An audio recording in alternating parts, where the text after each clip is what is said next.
நினைத்தேன் வந்த சீரியல்ல ஒரு குட்டி பிரமா வந்திருக்கு. என்ன நடக்க போகுதுன்னு பார்க்கலாம். வாங்க வீடியோக்குள்ள போலாம். எழில் தேதியை பார்க்குறாங்க. பார்த்ததும் டக்குன்னு கிளம்புறாங்க. நெத்தியில இருந்த பத்து, கையில இருந்த கட்டு, காலில் இருந்த கட்டு, இது எல்லாம் டக்கு டக்கு டக்குன்னு அவுத்து வீசுறாங்க. சுடர் இதை பார்த்துடுறாங்க. அச்சோ, என்னங்க ஆச்சு உங்களுக்கு? இன்னும் கை காலெல்லாம் புண்ணு இருக்கு. இதுக்குள்ள நீங்க டாக்டர் சொல்ற மாதிரி இருக்காம எதுக்காக கட்டெல்லாம் அவுக்குறீங்களே அப்படின்னு கேட்குறாங்க.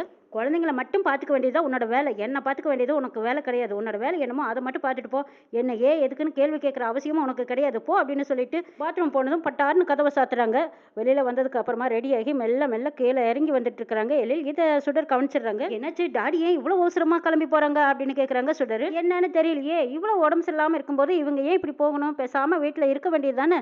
அச்சோ, இது மட்டும் நான் சொன்னது தெரிஞ்சது அவ்வளவுதான், டாடி கிட்ட நான் வசமா மாட்டிக்குவேன் அப்படின்னு நினைக்கிறாங்க கவின். அஞ்சலி பாப்பா அப்பா எங்க போயிருப்பாங்க அப்படின்ட்டு தேதியை பார்க்குறா. இன்னைக்கு அம்மாவோட நினைவு நாள் அப்படின்னு சொல்றா அஞ்சலி பாப்பா. ஓ, அதுதான் விஷயமா? அப்பா அந்த நினைவு நாளுக்கு கண்டிப்பா போயிருப்பாங்க. அந்த நினைவு மண்டபத்துக்கு தான் போயிருப்பாரு. எனக்கு நல்லா தெரியுது அப்படிங்கிறாங்க. அப்படி அது எங்க இருக்கு அப்படின்னு சுடர் கேட்குறாங்க. எங்களுக்கும் அங்கே போகணும் போல இருக்கு சுடர், எங்களை கூட்டிட்டு போறியா அப்படின்னு கேட்குறாங்க. அம்மாவை பார்க்கணும் போல இருக்கு சுடர், இன்னைக்கு அம்மாவோட நினைவு நாள், நினைவிடத்துக்கு போயிட்டு வருவோமா அப்படின்னு 4 பேரும் முடிவு பண்ணி சுடரை கூட்டிட்டு போறாங்க. சுடர் ஆட்டோவில் 4 பேர்த்தையும் கூட்டிட்டு போறாங்க. இவங்க எல்லாரும் போகிறதுக்கு முன்னாடியே எழில் மாலை வாங்கிட்டு போய் இந்துவோட நினைவிடத்துல வச்சுட்டு ஒரு நிமிஷம் அஞ்சலி செலுத்திட்டு இருக்காங்க.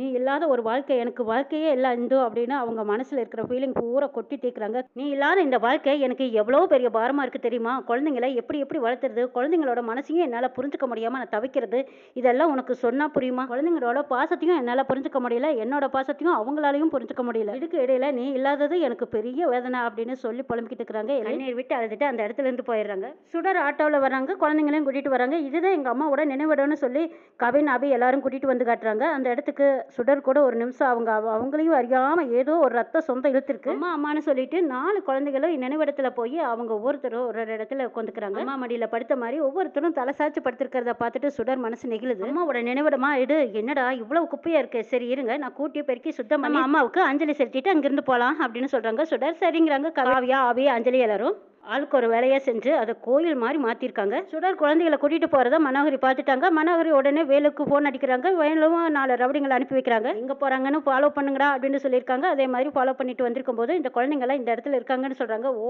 அப்படியா, சரி குழந்தைங்களை தூக்கிடுங்க. சுடரை வலையில் சிக்க வச்சுதான் அவளை இழுத்துட்டு வர முடியும், வேறு வழியே இல்லை அப்படின்னு நினச்சிட்டு இப்போ மனோகரியும் வேலுவும் சேர்ந்து போட்ட திட்டத்துக்கு இப்போ குழந்தைங்க பலியாயிட்டு இருக்காங்க. குழந்தைங்க 4 பேர்த்தையும் 4 திசையிலையும் தூக்கி போகும்போது சுடர் அந்த பக்கம் இந்த பக்கம் பறக்குறாங்க. தேவையில்லாத வம்பளுக்காதீங்கடா, இந்த குழந்தைங்க யார் குழந்தைங்க தெரியுமா அப்படின்னு சுடர் முடிஞ்ச வரைக்கும் தடுக்க பார்க்குறாங்க. ஏய் நீ தான் தேவையில்லாமல் வம்பளுக்கிற அப்படின்னு சொல்லிட்டு குழந்தைங்களை தூக்குறதுக்கு முயற்சி பண்ணிட்டு இருக்காங்க. சுடரும் முடிஞ்ச வரைக்கும் போராடிட்டு இருக்காங்க. விட்டுருங்கடான்னு சொல்லிக்கிட்டு சுடர் பக்கத்தில் வராங்க. அஞ்சலி பாப்பாவை ஒருத்தன் கையில் தூக்கிட்டான், அழாக்க தூக்கி வச்சிருக்கான். தயவு செய்து குழந்தை கீழே விட்டுருடான்னு கெஞ்சுறாங்க சுடர். நான் விடுறதானா நீ போய் கார்ல ஏறு அப்படின்னு மிரட்டுறாங்க சுடர். அப்படின்னு கெஞ்சிட்டு இருக்கும்போது அந்த குழந்தைய அஞ்சலி பாப்பாவை தூக்கி வீசிடுறாங்க. அப்போ அம்மானு சத்தம் போடுறா அஞ்சலி. இந்த ஒரு ஆவியா வந்து அந்த குழந்தைய பிடிச்சிடுறாங்க. அஞ்சலி பாப்பாவை தூக்கின வசையில் அவங்க மெதுவாக இறக்கி வைக்கிறத எல்லாருமே கண்கூட பார்க்குறாங்க. ஆனால் எப்படி அந்த அஞ்சலி பாப்பா இறங்குனான்னு யார் கண்ணுக்கும் தெரியல. இந்த அப்படியே ஆக்ரோஷமாக நின்றுட்டு இருக்கிறாங்க. என்னோட குழந்தைகளேடா கை வைக்கிறீங்க அப்படின்னு ஒரு வேகத்துலையும் கோபத்துலையும் நிற்கிறாங்க. குழந்தைங்க மேலேயா கை வைக்கிறீங்க அப்படின்னு சொல்லிட்டு இந்துமதி 4 பேர்ட்டையும் அப்படி அலாக்க தூக்கி விசிறி அடிச்சுட்டு அவ்வளோ பெரிய பயில்வான்களை எல்லாம் அடிச்சு துரத்துறாங்க. குழந்தைங்க 4 பேர்ட்டையும் அன்பான பார்வையில் பார்த்துட்டு இருக்காங்க. இந்து 4 பேர்ட்டையுமே அன்பா ஆசையா கொஞ்சி மகிழ்ச்சியாக வளர்த்த முடியலையேங்கிற ஒரு ஏக்கத்திலையும் வேதனையிலையும் இந்து அப்படி நிற்கிறாங்க. அந்த ஆளுங்களை திரும்ப வந்து அடிக்க வராங்க. அப்பவும் இந்து அப்படி பறந்து பறந்து அடிக்கிறாங்க. மாயாஜலமா இருக்குது. அங்க ஒருத்தர் மாத்தி ஒருத்தர் அடிச்சுக்கிறானுங்க. என்னடா நடக்குதுங்க? குழந்தைங்களை தூக்க வந்த இடத்துல என்னடா நம்மளே ஃபைட் பண்ணிக்கிற மாதிரி இருக்குதே, ஒருத்தர்னாலையும் கண்டுபிடிக்க முடியலையே, என்னடா ஆச்சு? அச்சோ, இங்க ஏதோ பேய் சொல்றதுதா, பேசாம ஓடிடுறதே நல்லது. வாடா, நம்மளுக்கு காசு வேண்டாம் பணமும் வேண்டாம், யாரோ எப்படியோ எக்கடா கட்டு போட்டு போல வாங்கடான்ட்டு 4 பேரும் பறந்தடிச்சுட்டு ஓடிடுறாங்க. அஞ்சலி பாப்பா மட்டும் மறுபடியும் அம்மாங்கிற இந்து பக்கத்துல வந்து நிக்கிறாங்க.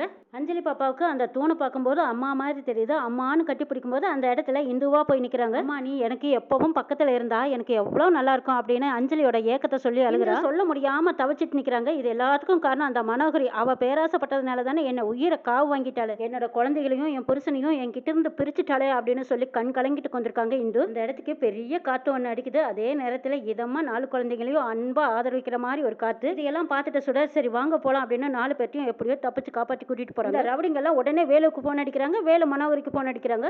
அங்க என்ன நடக்குதுன்னே தெரியல சார், நாங்களே தப்பிச்சும் பொழைச்சோன்னு வந்துட்டோம், இனிமே இந்த வேலையை எங்களுக்கு கொடுக்காதீங்கன்னு சொல்லிட்டாங்க. குழந்தைகளுக்கு பின்னாடி ஏதோ ஒரு சக்தி இருக்குது, அந்த குழந்தைங்கள தொடக்கூட முடியலன்னு சொல்றாங்க. இதை மனோகரி கிட்ட சொல்றாங்க. மனோகரியும் கொஞ்சம் அஞ்சி நடுங்குறாங்க.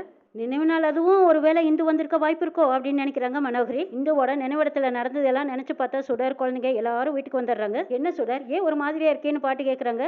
அங்க நடந்த விஷயங்கள் அத்தனையும் சொல்றாங்க. அப்ப இந்துவோட இன்னும் ஆத்மா சாந்தி அடையல. குழந்தைங்களையே சுத்தி சுத்தி வந்துட்டு இருப்பா போல இருக்குன்னு நினைக்கிறாங்க பாட்டி. எழிலும் சரி, குழந்தைங்களும் சரி, இன்னும் இந்துவை மறக்கவே முடியல. யாராலும் மறக்க முடியாது. எழிலும் இந்துவும் அவங்க வாழ்க்கையை ரசிச்சு வாழ்ந்துட்டு இருந்தாங்க. ஆனா இடையில இப்படி ஒரு சூழக்காத்து அடிக்கும்னு யாருமே நினைச்சு கூட பார்க்கல. எழில்னாலையும் இன்னும் இந்துவை மறக்க முடியல, குழந்தைங்கனாலையும் இந்துவை மறக்க முடியல. அவ ஆத்மா இன்னமும் சாந்தி அடையாம தான் இருக்கு அப்படின்னு பாட்டி சொல்றாங்க.